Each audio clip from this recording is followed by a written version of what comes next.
Nihilism, the philosophy of nothingness, is becoming dangerously popular. It has escaped the confines of academic classrooms and obscure internet forums, seeping into the mainstream consciousness and shaping how millions of people talk about life itself.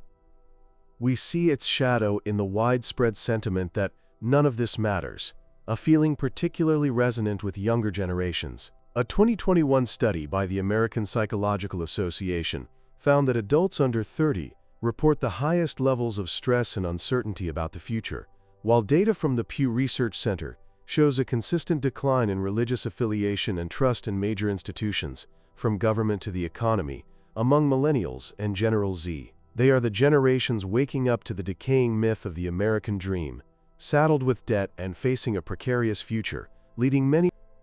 This sentiment is terrifying because a society that loses its belief in objective morality, purpose, and hope is on a path toward disintegration. As someone who has studied philosophy for years, I was intrigued by this modern resurgence and spent months investigating why nihilism is taking over our contemporary world. The answer is complex, revealing that while this path may lead to societal collapse, the journey itself uncovers profound truths about our values and our freedom. To understand nihilism, we must first grapple with its ambiguity. The term can describe both a passive state of disillusionment, a rejection of a belief system, and an active ideology that embraces nothingness as a core tenet. Its philosophical roots are relatively recent, first appearing in the late 18th century.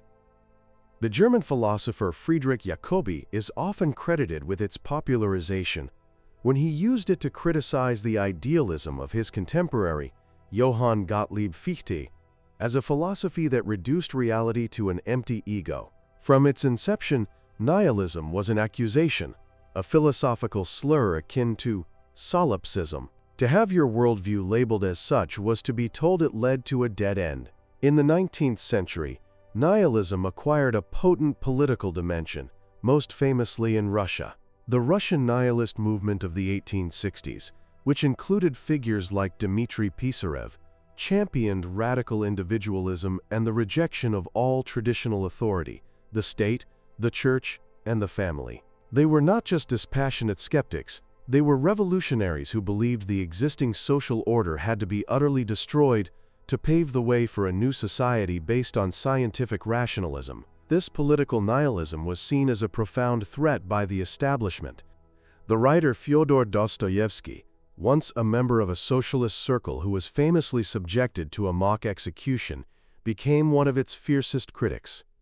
In his novel Demons, he masterfully portrays how the nihilists' noble ideals curdle into manipulation, destruction, and murder, arguing that a rejection of God and traditional morality inevitably leads to tyranny and despair. More broadly, political nihilism is the conviction that the current political establishment is irredeemably corrupt and must be annihilated. This sentiment echoes in modern populism across the political spectrum. Both right and left-wing movements harness the public's deep-seated belief that our political systems are broken and that our representatives are too compromised to be salvaged, promising retribution and a total overhaul of the system. However, it was Friedrich Nietzsche who took the concept of nihilism to its philosophical zenith. Often miscast as a nihilist himself, Nietzsche was in fact its greatest diagnostician. He famously proclaimed the death of God not with glee but with a sense of dread. He understood that the decline of Christianity would leave a gaping void in the heart of Western civilization. For centuries, Christian morality had provided a foundation for meaning, purpose, and value. Without it, Nietzsche foresaw two possibilities: a, quote, passive nihilism, where humanity, deprived of its highest values, would sink into a despairing comfort, becoming what he called the last man, a creature with no great aspirations who seeks only security and petty pleasures. The alternative was active nihilism. This involved courageously facing the abyss and actively destroying the old, dead values, like Christian slave morality, born of the resentment of the weak, to create space for new, life-affirming ones. This is the path of the Übermensch, Overman, the individual who overcomes nihilism by becoming a creator of values. The Übermensch embraces the will to power, not as crude domination, but as the drive for self-mastery and creative expression, and affirms life in its totality, with all its suffering and joy. Nietzsche's ultimate test for this affirmation is the concept of eternal recurrence. Could you will to live your exact life, with every pain and every pleasure, over and over again for eternity? Only the Übermensch can answer with a resounding yes. After Nietzsche, existentialist philosophers wrestled with the consequences of a godless universe. The French philosopher Jean-Paul Sartre declared that we are, quote, condemned to be free. Without a divine creator or a fixed human nature, there is no predetermined essence or purpose for our lives.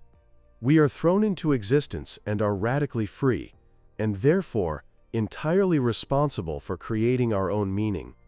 To flee from this responsibility by blaming circumstances or pretending we have no choice is to live in bad faith, mauvaise foi. For Sartre, nihilism is the dizzying burden of absolute freedom. His contemporary, Albert Camus, offered a different perspective. Camus argued that the human condition is defined by the absurd, the unbridgeable gap between our innate desire for meaning and the cold, silent, meaningless universe. Our search for answers is met with nothing. He compared humanity's plight to the Greek myth of Sisyphus, a king condemned by the gods to forever push a boulder up a hill, only to watch it roll back down.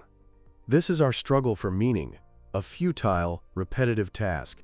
Yet Camus famously concludes, one must imagine Sisyphus happy. Happiness is found not in achieving a final purpose, but in the act of rebellion against our absurd fate.